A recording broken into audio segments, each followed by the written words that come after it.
for sites that are not participating in Match, um, to find those sites, if you're in the Pass search engine, the easiest way to locate these sites is all the way on the right. There's an option that that shows if it's match participating or not, and you can just select yes or no, and I think you can also select both. Um, so, but just so that you understand, the application process is completely the same. So both match participating and non-match participating sites still go through the Pass application. So Pass and Match are actually two different organizations that don't link up. And so you still have the opportunity to apply to both sites. And when you're applying, I would say that you probably want to apply to a number of sites that may be participating in Match and may also not be participating in Match. And that's okay. You can make your decision at a later time after you've gone through interviews on if you want to participate or not.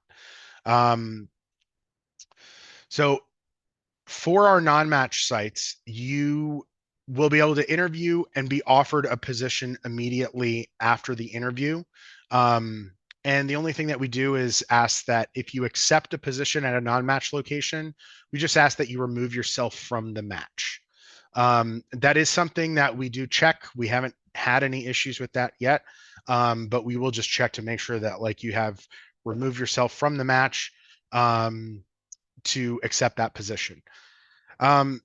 It, you know, our sites are very comfortable with the fact that you will probably be applying to a number of our sites and also probably other sites. And, you know, if a site that is not participating in Match makes you an offer, you know, it's okay if you turn it down, and it's okay if you share with them that, hey, I'm still interviewing. I'm not ready to make my decision yet. They'll usually give you, you know, a pretty good amount of time to make your decision. And even if it's not enough time, usually most of them will give you at least 2 to 3 weeks to make your decision. And if that's not enough time for you, it doesn't necessarily mean that that position is closed. They just may continue interviewing for other candidates. And as long as that position's available, you know, when you make your decision, you would still have the opportunity to accept that position.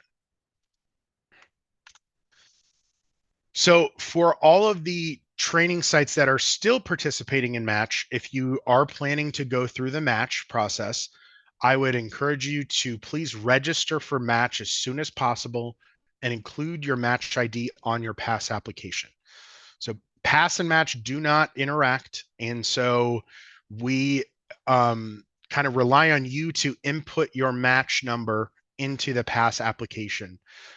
When you apply through Pass, they will kind of give you instructions on where you need to go to register for Match.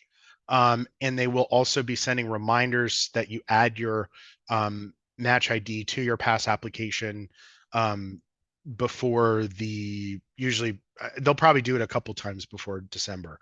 The reason that this is important is that sometimes the names don't always match up exactly in the Match system. Sometimes people forget to register for Match. And, you know, because the systems don't, you know, match up, we have to do kind of manually search for each person in the Match system. And it makes it so much easier if we have your number, because we know exactly that we're matching it up with the right person. So just kind of encourage you, if you're planning to participate in the Match, try to do that try to register and put that in your Pass application as soon as possible.